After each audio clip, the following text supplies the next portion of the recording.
মামলা চালাতে না পারায় অবশেষে বিক্রি করতে হলো ব্যারিস্টার সুমনের 13টি গাভী। কি প্রয়োজন ছিল, কি দরকার ছিল? সেই স্বতন্ত্র থেকেই তো নির্বাচন করে আপনি পাশ করছেন এমপি নির্বাচনে। মানুষ তো ভালোবেসেই আপনাকে এমপি বানাইছিল। তো আপনার কি দালালি করার খুব বেশি প্রয়োজন ছিল? একটা দালালের কারণে পুরো সাম্রাজ্যটা নিজের ধ্বংস করে নিলেন। দেশের সাধারণ মানুষ এমনিতেই তো আপনাকে ভালোবাসে। আপনি স্বতন্ত্র থেকে নির্বাচন করলেন, দেশের মানুষ আপনাকে ভালোবেসে ভোট দিয়ে এমপি বানাইলো, তারপরেও আপনার নির্দিষ্ট একটা দলকে নিয়ে চামচামি বা দালালি করতে হলো।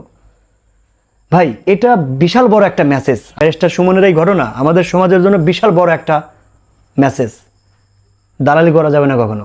দালালি করলে নিজের হাতে নিজের সাম্রাজ্য গড়া সেটা কিন্তু ধ্বংস হয়ে যাবে। ব্যারিস্টার সুমনকে কে না ভালোবাসে দেশের? ব্যারিস্টার সুমনকে কে না ভালোবাসে দেশের? সবাই ভালোবাসে। সে সামাজিক কাজ করতো, গরিব দুঃখী মানুষের পাশে দাঁড়াইতো, নিজের অর্থায়নে বা বিভিন্ন মানুষের কাছ থেকে সাহায্য কানেক্ট করতে পারতো ব্যারিস্টার সুমন। এতটুকু যোগ্যতা অভিজ্ঞতা তার ছিল। তারপরেও চামচামি করতে গিয়ে নিজের সাম্রাজ্যটা নিজেই হারাইলো।